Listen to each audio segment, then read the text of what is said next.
Hey, listeners. Thanks for joining us for your daily Bible verse. We hope you enjoy this deeper look at one of your favorite, or maybe not so well-known Bible verses. To get all of our episodes straight to your phone, just subscribe to this podcast on iTunes or wherever you listen to your podcasts. To find more Bible studies, Bible reading plans, and verses by topic, we'd love for you to visit us on BibleStudyTools.com.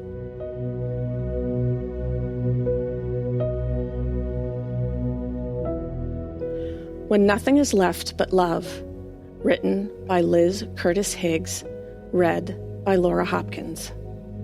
Today's verse is Ruth, chapter 1, verse 16.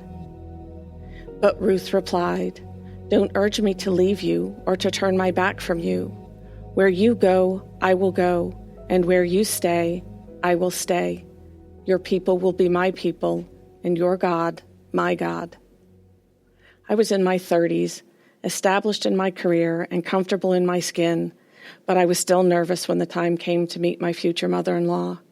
Would she like me as a person, approve of me as a daughter-in-law, accept me into the family, even with my bad girl past? Our first meeting was cordial, and she always made me welcome in her home. But as each year went by, I became less certain of my place in her heart and held her at arm's length emotionally. Yes, I dutifully sent flowers each Mother's Day, made her favorite dish for Thanksgiving, and showered her with presents at Christmas. But whether it was pride, anxiety, or insecurity, something kept me from building a nest for her in my heart. Then I studied the book of Ruth. Undone by the loving kindness Ruth showed her mother-in-law, Naomi, I realized something had to change in my life, and that something was me. A phone call to my mother-in-law seemed the place to begin. My hand shook as I punched in the numbers. I had no real plan, trusting God to give me the words to say, "I'm sorry. Please forgive me. I love you. Can we begin again?" When my mother-in-law answered the phone, an overwhelming sense of peace washed over me. Whatever fears I'd harbored, of rejection, of losing her as I'd lost my own mother, of not measuring up, were gone. Nothing was left but love. The next time we visited my in-laws' house, I wrapped my arms around her and gave her my first real hug. Our last 5 years together were sweeter than all the years that came before them combined. I have Ruth, the Moabitess, to thank for that, and the Lord she vowed to follow. When Naomi started for home after 10 years in the far country of Moab, she urged her 2 daughters-in-law, Orpah and Ruth, to return to Moab and to their gods. Orpah was convinced. Ruth was not. She told Naomi, "Don't plead with me to abandon you or to return and not follow you. For wherever you go, I will go, and wherever you live, I will live. Your people will be my people, and your God will be my God." Ruth was determined not to go back to her false gods. Instead, the Spirit of God must have moved through Ruth like living water, cleansing her, filling her, making her altogether new. She wasn't merely making a choice to follow her mother-in-law. Her decision was about the Lord himself. God alone ordained and orchestrated this sacred moment. Ruth's great-grandson would one day write, "The counsel of the Lord stands forever, the plans of his heart from generation to generation." Naomi and Ruth are woven into those plans. So are you, beloved. Long before Naomi and Ruth walked the earth, God's plans for you were already in place. Before Naomi could respond that day, Ruth made a bold vow, "For wherever you go, I will go." More than one dewy-eyed bride has repeated Ruth's words while gazing into her bridegroom's handsome face. But Ruth wasn't talking to or about a man. She was speaking to and about her mother-in-law, who by all appearances didn't want her daughter-in-law along for the ride. Ruth's second vow is equally powerful, "And wherever you live, I will live." She'd never been to Bethlehem, yet seemed to care little about where she was going, as long as she was with Naomi. She continued, "Your people will be my people." It's one thing to leave your house, and quite another to leave your country.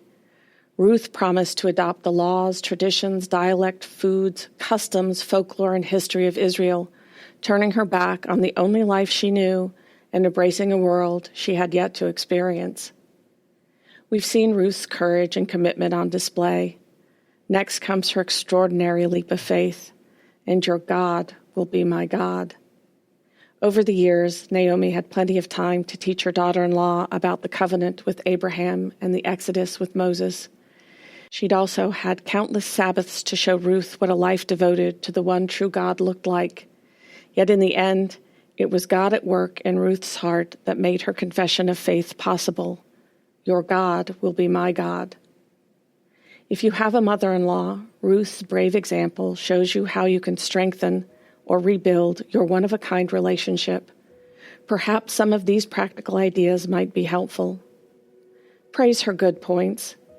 Just as you may wonder if your mother-in-law likes you, she may think you don't like her. So praise her every chance you get and help put her unspoken fears to rest. Brag about her son. At any age, mothers long to know they did a good job. Sincerely compliment your husband's fine character or commendable actions, then watch his mother light up. Request a favorite recipe. Gourmet or everyday, her home-cooked meals fed your growing husband. Find out his favorite dish and ask his mother to share the recipe. Give thanks. Show your gratitude for the woman who raised the man you love. She wasn't a perfect mother, but she was his mother. She still is, and always will be. Even after she's gone, honor her memory and be grateful for everything she did and who she was.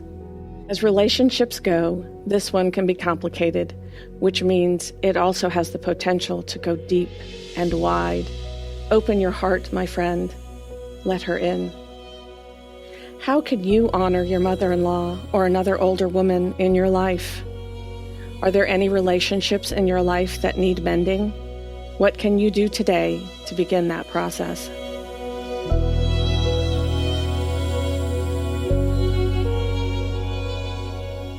Hey everyone, thanks for listening to Your Daily Bible Verse, a production of the Salem Web Network. If you enjoyed what you heard today, we'd love for you to head over to iTunes and rate and review our podcast. It really does help people find us. This episode was produced by our managing editor, Kelly Givens, and recorded and edited by Stephen Sanders. Be sure to come back tomorrow as we examine more of God's Word.